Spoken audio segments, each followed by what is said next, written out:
Je m'appelle Tuc Duhal, c'est de la faute de ma mère.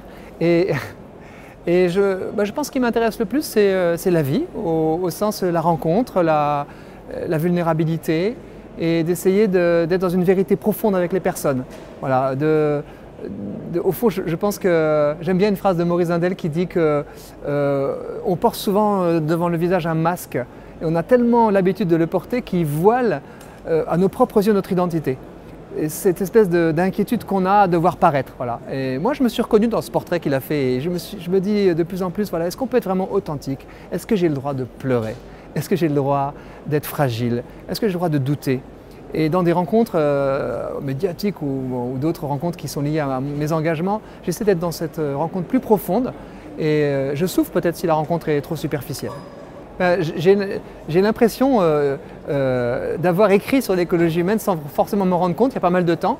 Et puis quand j'ai vu une grande foule qui se rassemblait pour dire que hommes et femmes n'étaient pas interchangeables, que père et mère n'étaient pas interchangeables, j'ai dit sur un podium que je voyais naître un grand mouvement d'écologie humaine.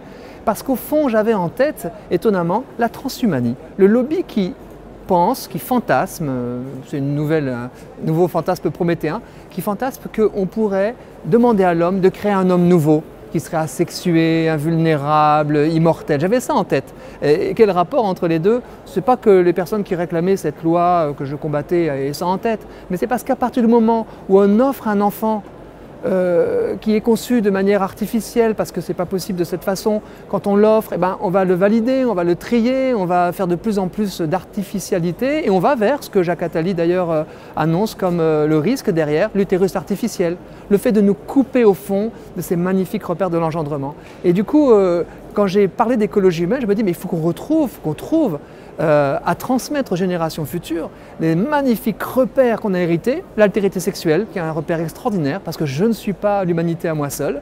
Et est-ce qu'on ne pourrait pas, de même que l'écologie environnementale a poussé des cris d'alerte nécessaires, et que petit à petit on a tous pris conscience qu'on était en train de scier la branche sur laquelle on était assis, avec l'écologie environnementale, nous sommes en train de dire une alerte, attention, est-ce que ce qu'il y a à préserver aussi et à transmettre aux générations futures, ce n'est pas l'homme lui-même, homme et femme, avec ces trois dures limites, un corps sexué, un temps qui est compté, et puis la mort, inéluctable. La mort qui est très importante à avoir en ligne de mire pour sans doute construire sa vie comme on construit une vie d'artiste.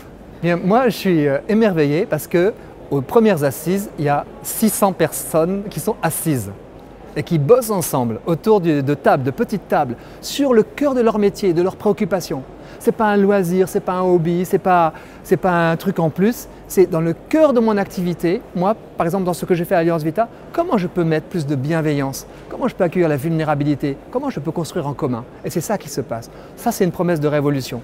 Parce que les belles idées ou les grandes idées, je dirais même les think tanks qui sont bien nécessaires, le fait de mettre son bulletin dans l'urne, très nécessaire, ok, mais c'est quoi la vraie politique? C'est quoi la vraie démocratie? La vraie politique, c'est de construire ensemble notre société, là où je travaille, là où je suis. Et c'est ensuite d'échanger avec d'autres pour changer ensemble les choses, jusqu'au sommet, jusqu'à la culture et à la politique. C'est ça le vrai engagement qui est nécessaire. Et je crois que c'est en train de naître aujourd'hui dans nos assises. Au fond, c'est une très humble ambition. C'est tout humble, parce que quelqu'un qui nous rejoint et qui voudrait peut-être que demain on rase gratis, nous on lui dit attends, on va bosser ensemble. On va bosser ensemble pour essayer ensemble de changer la donne, parce que qu'est-ce qui rejette l'autre? Qu'est-ce qui méprise les plus vulnérables? Qu'est-ce qui ne construit pas en commun? Ben, c'est moi. Moi, dans mon égoïsme éventuellement, dans mon ignorance, dans ma volonté de paraître fort. Et donc c'est un changement personnel, puis un changement collectif qui seul va donner une société meilleure. C'est trop facile de faire du bashing de je ne sais qui, parce que c'est à nous d'être responsables de notre environnement. Ah, mon geste écologique humain, de dire bonjour à ma femme avec le sourire. Parce que je pense qu'au petit matin, on a un choix. On a le choix de la vie. J'ai bien aimé quand Pierre-Yves Gomez a dit qu'au fond, on avait en commun d'être vivant, des vivants. Alors, être vivant, c'est pas être dans la fatalité. Est-ce que je peux, malgré le stress inhérent à ceux qui organisent un événement, est-ce que je peux choisir demain la vie, vraiment, la choisir devant ma glace, malgré ou avec mes limites, et du coup la transmettre. Mais alors, ça peut paraître bizarre le sourire, mais c'est quand même un élément majeur du rayonnement d'une culture.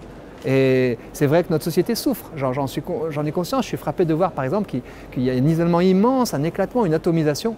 comment on peut se relier, si ce n'est par le regard, hein, et dans le regard, la bienveillance, ça commence par ça, eh bien, il y a déjà une force de révolution, je crois, magnifique.